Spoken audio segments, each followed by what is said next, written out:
In Saudi Arabia, Arab leaders and Iran's president roundly condemn Israel's crimes in its relentless aggression against the Gaza Strip. The White House confirmed on Friday that the expected meeting between the presidents of the United States, Joe Biden, and China, Xi Jingping, is scheduled for next Wednesday in San Francisco, California.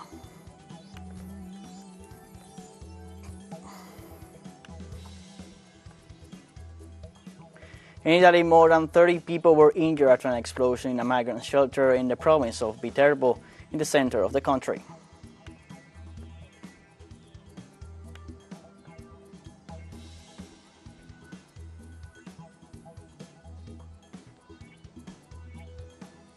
Hello, welcome from the South. I'm Luis Alberto Matos from the TeleSUR studios in Havana, Cuba. We begin with the news.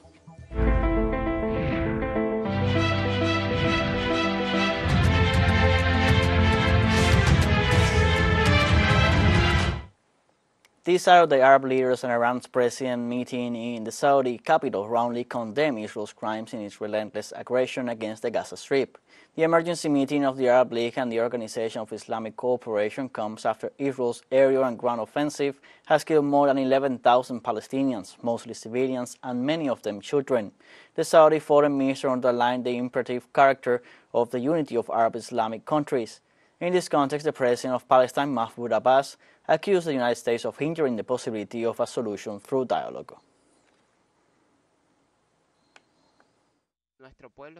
Our people are subjected to an unprecedented war of extermination at the hands of the Israeli war machine, which cross all red lines in the Gaza Strip.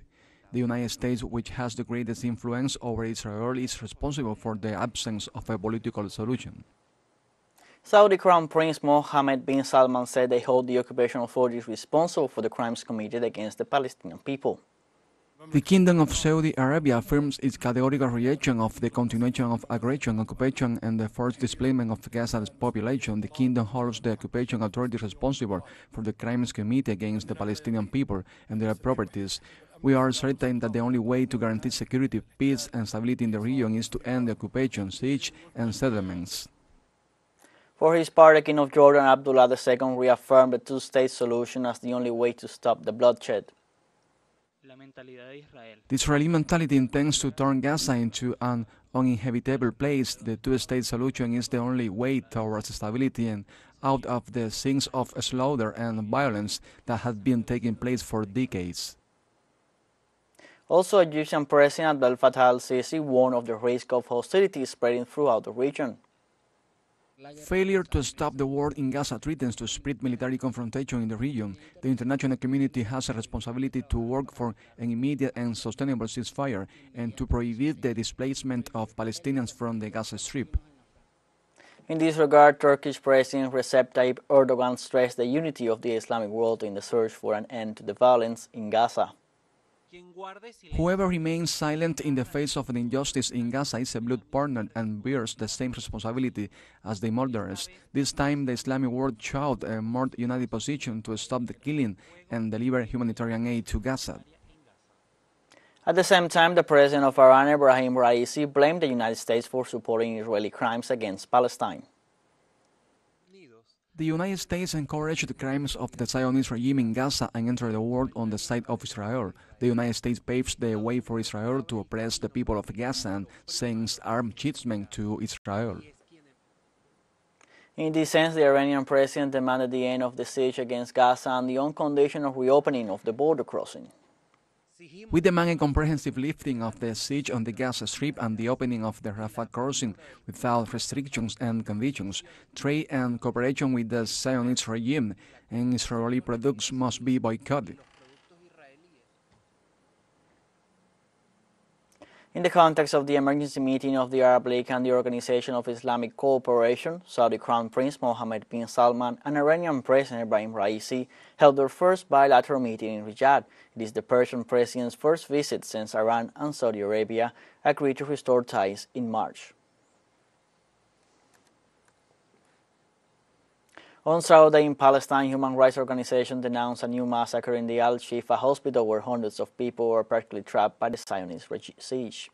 On the other hand, the spokesman of the Gaza Health Ministry, Ashraf Al-Qidra, confirmed that 2 babies died while 39 others could die from lack of oxygen.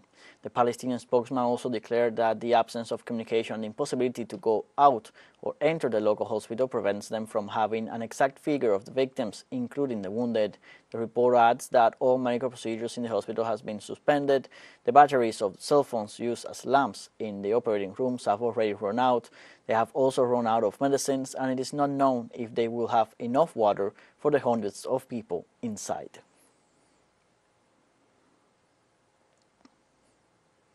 In Peru, members of the Palestinian community delivered a letter to the Ministry of Foreign Affairs to express their concern about the Israeli genocide against the Gaza Strip.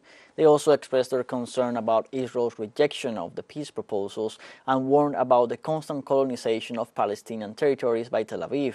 In this sense, the demonstrators demanded the government of Dina Boluarte to expose the country's rejection of the Zionist regime of Israel that has murdered more than 11,000 citizens and more than 4,500 children, displacing over 1.5 million people.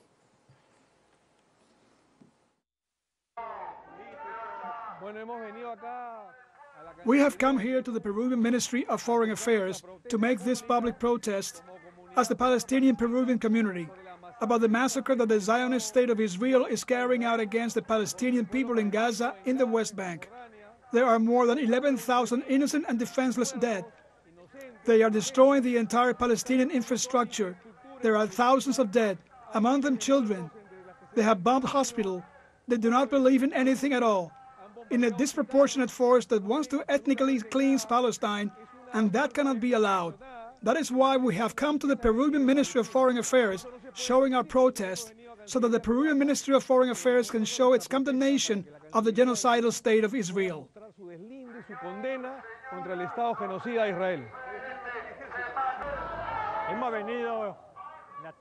We have come this afternoon to the Peruvian Ministry of Foreign Affairs in order to deliver a memorandum on behalf of the Peruvian Palestinian community to the Ministry of Foreign Affairs,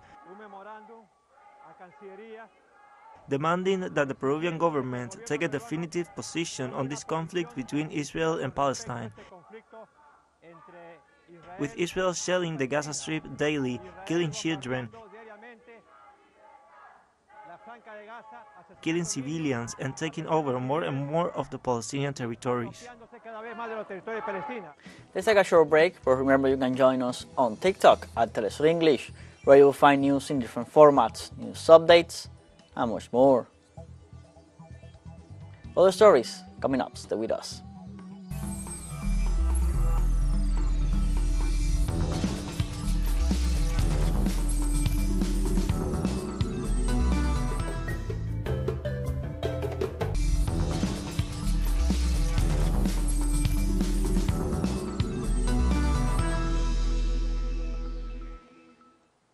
Welcome back from the South. 57% of Chileans are against the draft of the Magna Carta that will be submitted to referendum on December 17th, according to a survey conducted by the firm Black & White. The survey was published after President Gabriel Boric received the text drafted by the Constitutional Council at the beginning of the week, where the extreme right-wing and the conservative Chile Vamos Alliance took advantage of their ample majority to impose controversial amendments.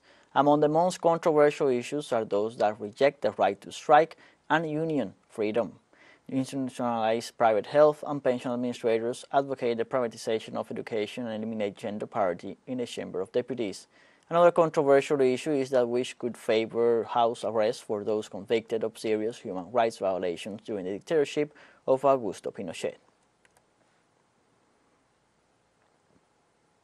Prestigious jurists from Europe and the United States make up the International Tribunal against the economic blockade imposed by the United States on Cuba for more than 60 years ago. According to the Cuban Institute of Friendship with the Peoples, ICAP, the conclave will take place on November 16 and the 17th in Brussels, capital of Belgium. The tribunal has the support of these representatives of legal organizations from Spain, Germany, Italy, Greece, Belgium, and the United States, said the president of ICAP, Fernando González Yort, at a press conference held on Thursday. Norman Pisch, member of the Democratic Society of Jurists and an important reference in the German justice system, will be the main judge. The president of ICAP emphasized that Brussels, who was chosen as the court because it is the seat of the European Union and constitutes a place with a network of institutions established to protect the rights of its citizens.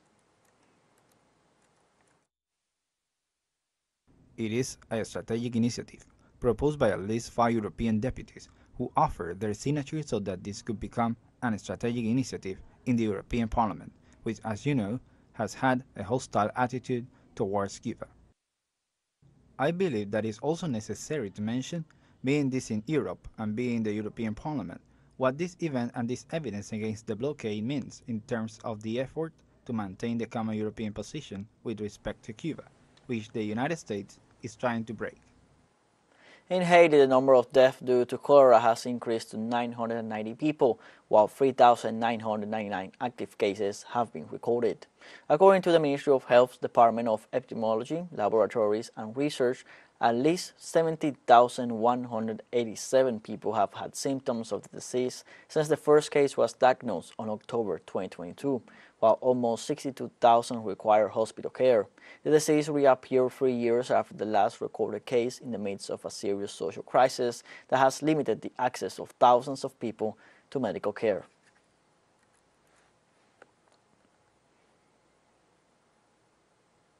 An earthquake of magnitude 5.2 shocked the northeast of the Economic Republic near Haiti.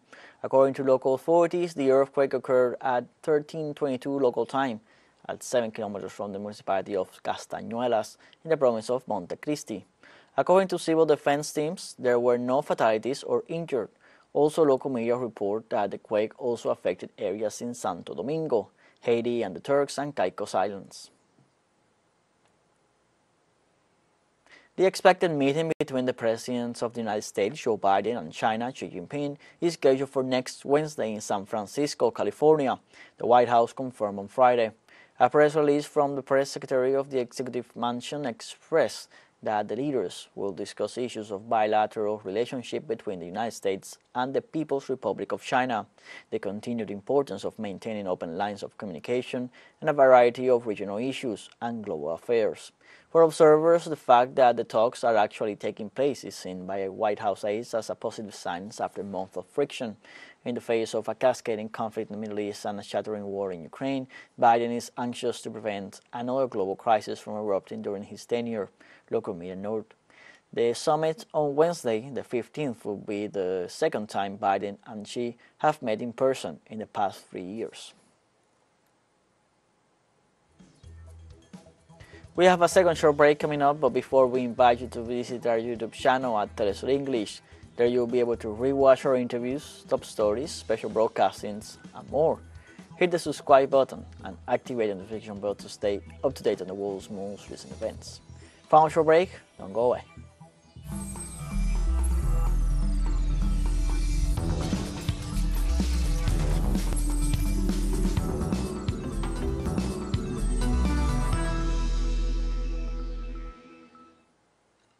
Welcome back from the south. In Italy, on Saturday, more than 30 people were injured after an explosion in a migrant shelter in the province of Viterbo, in the center of the country.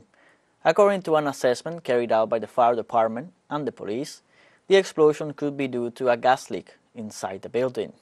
However, the prosecutor's office opened an investigation to clarify the causes of the detonation. For the moment, efforts are continuing to assist those affected, among whom there are several minors. Local media report a person in serious conditions who was taken by helicopter to a hospital in Rome and is currently in a coma. The building was made up of mini apartments housing asylum seekers, mainly men, but also women without children.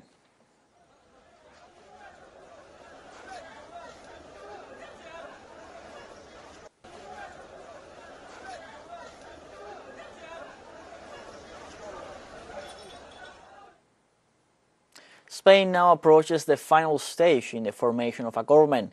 Pedro Sánchez is seeking a new mandate, and for this he has made electoral alliances with different political formations. Let's take a look at the details with our collaborator Andres Flores. Pedro Sánchez is seeking to win his investiture in Spain's Chamber of Deputies for a new term as head of government. To achieve this, he has made a series of political and electoral alliances. Because right now, Sánchez has the support of Esquerra Republicana, Sumar, the Basque Nationalist Party, the Canary Coalition, and Junts, which has been the most controversial agreement, already with 179 of the 176 seats needed. The rejection of the Spanish Socialist Workers' Party agreements generated demonstrations all over Spain, some of them very violent and with fascist elements.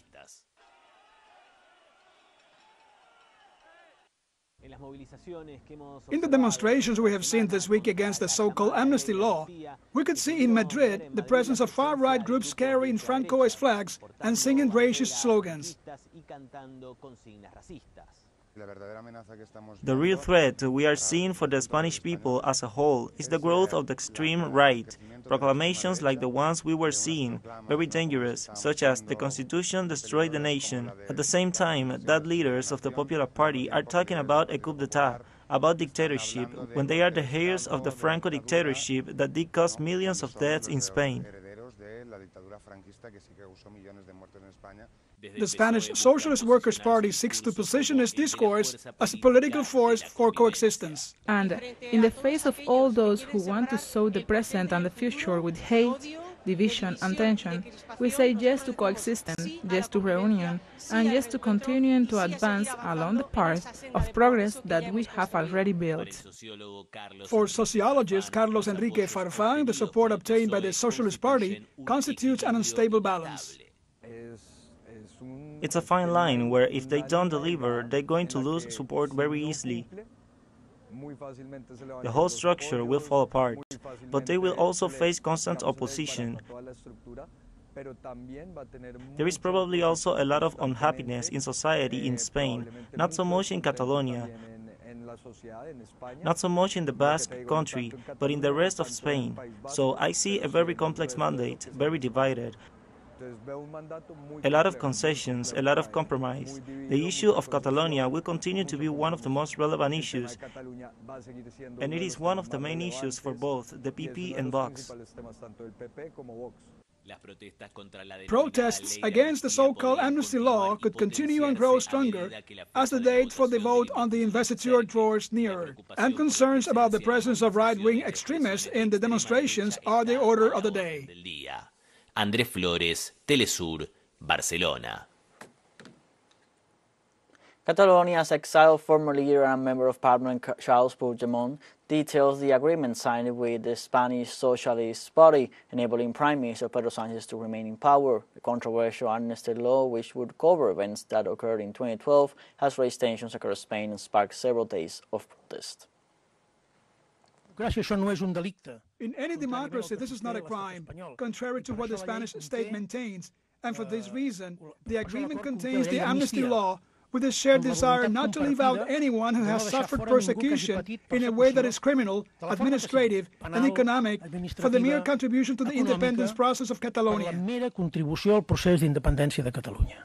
An amnesty that cannot exclude the victims of the dirty war that the Spanish state has been waging against independence for years, with some well-known episodes, but others that we will learn about through the parliamentary commissions created to find out the truth. Because the victims we have the right to know the truth. A rescue ship headed for the Italian port of Brindisi on Friday with 118 migrants picked up from flimsy boats in rough seas in the Maltese rescue zone. Non-profit group Emergency says crew from the private ship Life Support conducted 2 different operations overnight, Wednesday to Thursday. The first boat was wooden and had 77 people on board. It had reportedly almost run out of fuel and had started taking on water. There were 41 people on the second vessel, which was made of fiberglass and which had suffered several cracks. Among the migrants rescued were people from Eritrea, Ethiopia, Sudan, Bangladesh, Pakistan, Syria, Egypt, and Palestine. The number of people attempting to cross the Mediterranean has increased sharply this year. According to Italy's Interior Ministry, over 145,000 migrants have arrived in Italy by sea in 2023.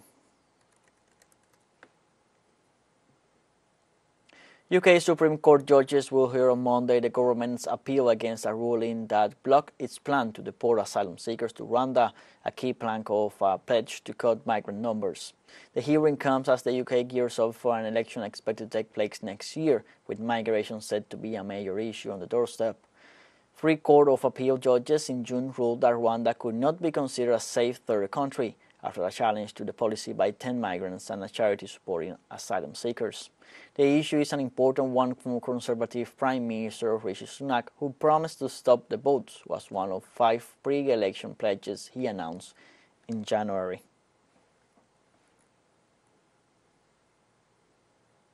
The United Nations Humanitarian Coordinator in Sudan, Clementine Keweta Salami, qualified as humanitarian tragedy the situation of civilians in the African country. The statement was made in a press conference offered by the high UN official in New York on Friday. Sudan's civilians have suffered through almost 7 months of intense conflict and a humanitarian tragedy that only grows bleaker by the day. As the fighting continues to rage, over half of the population, 25 million people, require assistance and protection. More than 6 million people have fled their homes and are displaced inside Sudan or in neighboring countries.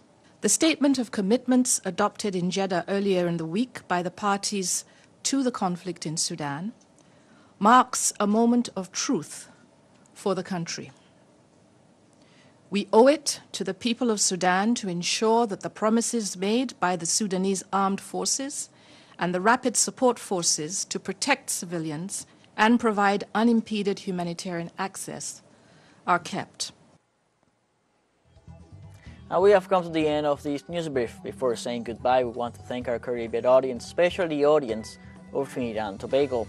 We are pleased to share our newscasts and contribute to provide an alternative news source of the latest world events. You can find these and many other stories on our website at telesurenglish.net, and also join us on our social medias, Facebook, X, Instagram, Telegram, and TikTok. For TeleSUR English, I'm Luis Alberto Matos. Thank you for watching.